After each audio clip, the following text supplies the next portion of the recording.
Bonjour à tous, et bienvenue dans cette vidéo qui portera sur la malhonnêteté intellectuelle et médiatique qui pousse les gens à croire que les abus sexuels seraient propres, prédominants et généralisés dans l'église catholique, par opposition aux autres institutions religieuses et séculières.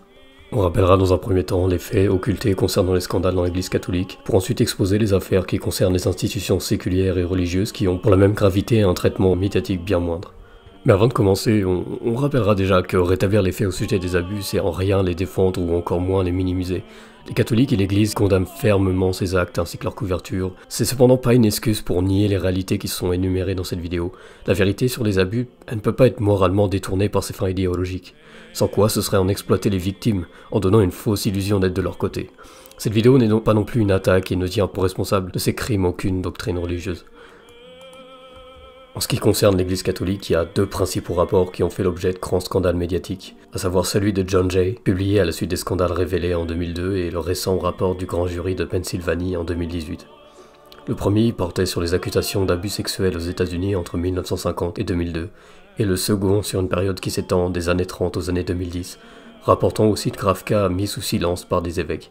Par manque de temps, nous partirons du principe que le rapport du jury, qui n'est pas sans avoir reçu de sérieuses critiques, ne rapporte que des accusations fiables. On se contentera de donner des liens qui énumèrent toutes ces critiques dans la description, notamment sur leur traitement a priori injuste dans des diocèses, pour ceux qui sont vraiment intéressés par la question. Le premier rapport, c'est le seul à rapporter une étude statistique exhaustive concluant à environ 4% des prêtres américains accusés sur une période de 52 ans. La majorité impliquée dans des cas entre les années 60 et 90.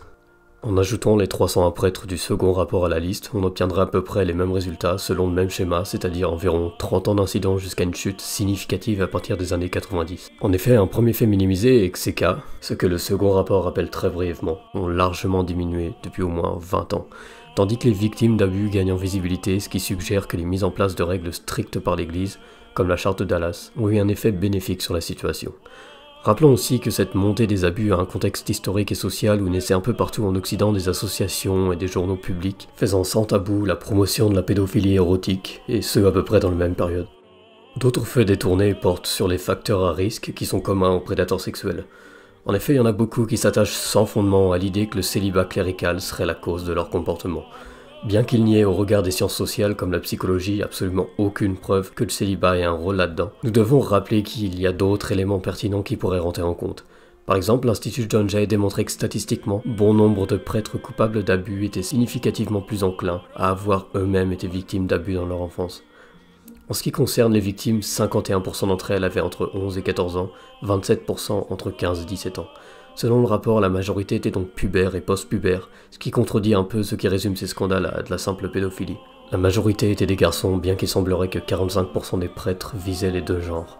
En 2002, le journal américain Boston Globe aurait publié 947 articles sur les scandales au sein de l'Église, soit à peu près 2,5 par jour.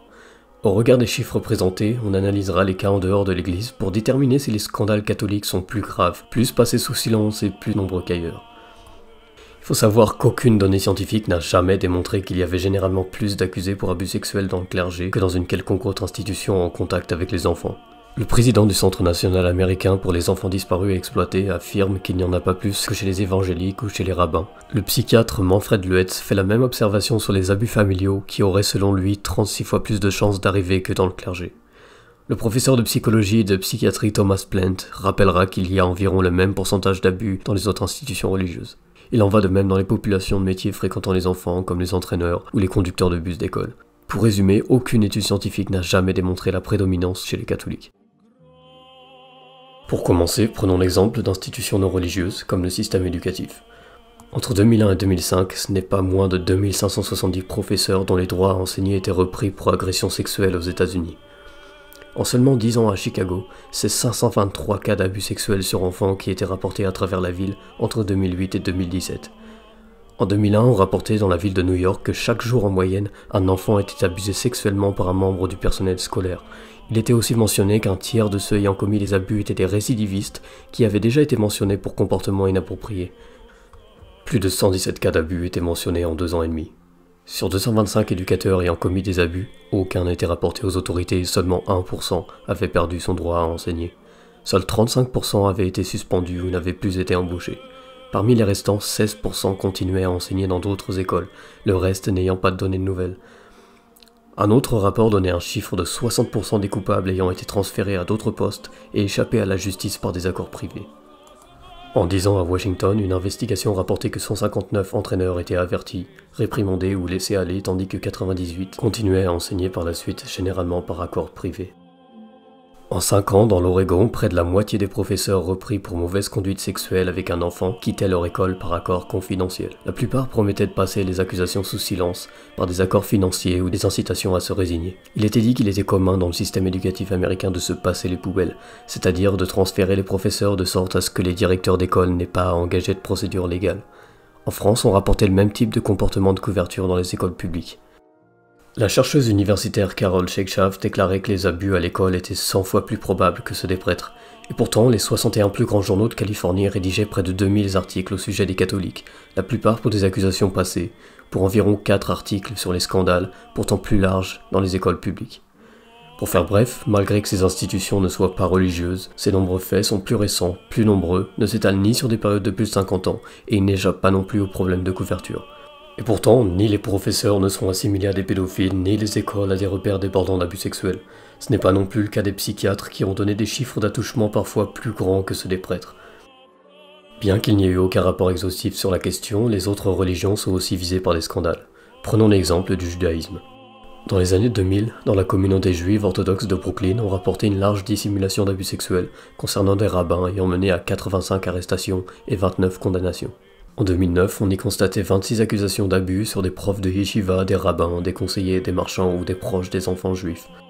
On rapporte que la communauté juive orthodoxe pratiquait elle aussi la couverture des abus par refus d'admettre ou de rendre public de tels scandales. Un autre groupe ne signalait rien sans obtenir le feu vert d'un rabbin, mettant l'image de la communauté en priorité sur la justice.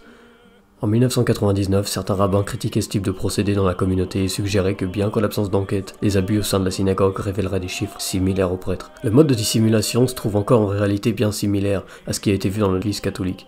Malheureusement, il n'y eut jamais d'enquête de grande envergure couvrant plus de 50 ans d'accusations à travers les États-Unis ou en autres pays.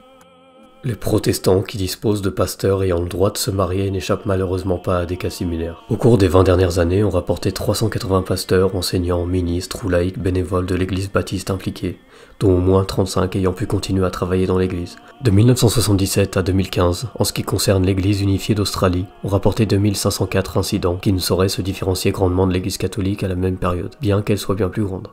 Les ressources du ministère chrétien rapportaient qu'en une décennie, environ 1000 églises protestantes à travers les États-Unis étaient impliquées dans des accusations qui atteignaient une moyenne de 70 rapports par semaine. En 2007, 3 grandes compagnies d'assurance couvrant la majorité des institutions protestantes disaient avoir reçu en moyenne 260 accusations d'abus sexuels sur mineurs par an, en rapport à 228 accusations chez les catholiques. Le journal The New Republic rapportait des cas de prédateurs ayant été couverts par leurs églises. Il était montré que dans les églises et institutions chrétiennes fondamentalistes et néo-calvinistes, on connaissait une épidémie d'abus ainsi que de dissimulation institutionnelle. En 2003, le site reformation.com collectionnait déjà des articles rapportant des abus concernant 838 congrégations protestantes américaines. Dans 40 États, ce sont 187 églises baptistes indépendantes qui étaient touchées par ces allégations, impliquant là encore des refus de le signaler à la justice.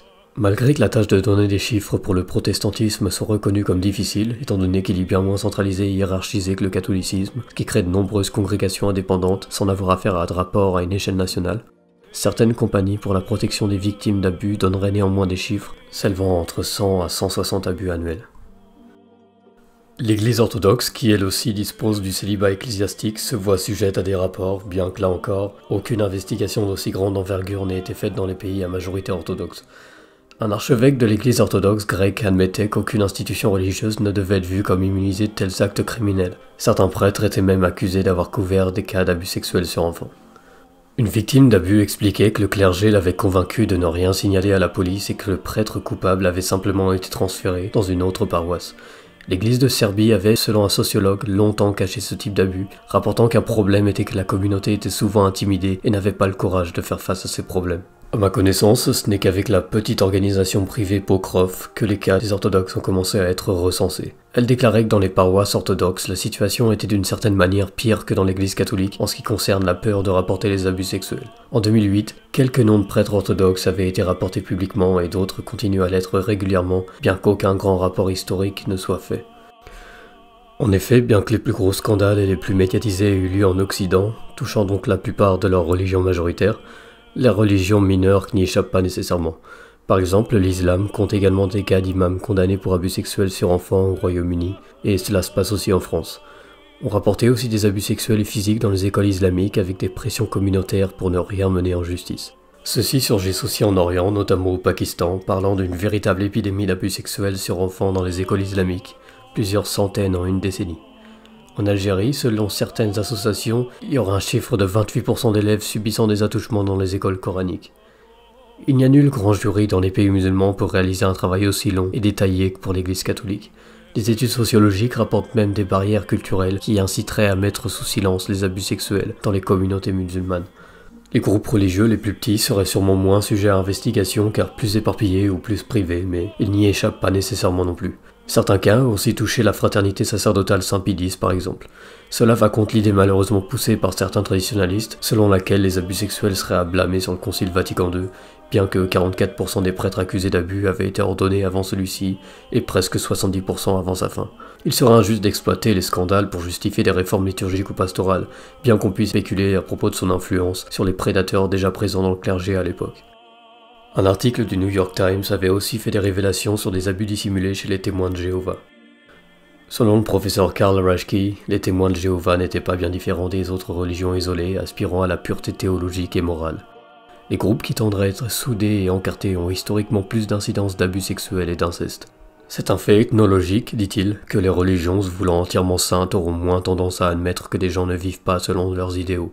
En sachant cela, il serait difficile de faire la comparaison tant la transparence des institutions peut être variable. La recherche empirique montre même que les groupes minoritaires, religieux ou culturels, sont spécifiquement enclins à ne pas se référer aux institutions en place pour régler leurs problèmes d'abus, et donc à ne pas les signaler. On ne parle pas non plus beaucoup des nombreuses actions de l'Église comme le financement massif de programmes pour la protection des enfants et des procédures judiciaires en aide des victimes. Dans les mots du président des affaires civiles d'un archidiocèse de Minneapolis, nous pouvons beaucoup parler des erreurs du passé, mais nous devrions parler de ce que l'Église catholique fait aujourd'hui. L'Église catholique était en première ligne pour le faire. Je n'ai connaissance d'aucune autre organisation ayant fait autant que nous, à un tel prix. Selon l'Institut John Jay, les médias ne s'étaient focalisés que sur les évêques ayant traîné à réagir correctement au scandale, en occultant la grande majorité ayant activement répondu. On ne parle pas non plus de ces prêtres qui ont été acquittés après avoir vu leur réputation se faire ruiner par les médias et qui, en fin de compte, étaient innocentés.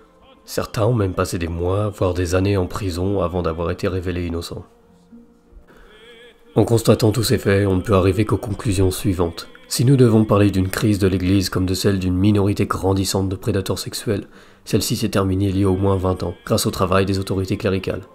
La seule véritable crise que l'Église traverse aujourd'hui et qui sera résolue avec l'aide de Dieu, c'est celle des faits mis tardivement au grand jour, la condamnation de ceux qui les avaient dissimulés, ainsi que leur éclat médiatique systématique. Malheureusement, ils ne peuvent pas objectivement servir l'anticatholicisme. Ni le protestantisme ou l'orthodoxie qui auraient aimé se servir du célibat des clercs comme d'un bouc émissaire, mais qui traînent malgré eux des scandales aussi graves. Ni les institutions séculières qui se satisferaient bien de dénoncer une hypocrisie vis-à-vis des mœurs à laquelle l'Église s'attache, mais qui n'ont en ce qui les concerne jamais réglé le problème des abus sexuels. Ni les groupes plus minoritaires ou éloignés qui se targueront d'une haute pureté qu'ils ne détiennent en réalité pas et qui ne sauraient se montrer meilleurs avec autant d'efforts juridiques et médiatiques. Ce qui les dissocie le plus concrètement de l'Église, c'est qu'il n'y a pas eu d'ouverture du grand géry sur des archives remontant jusqu'à 80 ans de l'histoire de façon transparente à l'échelle des États-Unis. Les accusations qui, sans pour autant déboucher sur un véritable jugement de culpabilité, permettent de sortir des chiffres sensationnels et de donner l'illusion de prédominance qui n'a pourtant jamais été prouvée. Et si vous ne connaissiez pas déjà tous les faits qui ont été énumérés dans cette vidéo, c'est que vous avez été très mal informé, volontairement ou non, vous avez été désinformé. Cette vidéo est à présent terminée, abonnez-vous si vous voulez voir plus de vidéos sur ce genre de questions. Soyez bénis et allez en paix.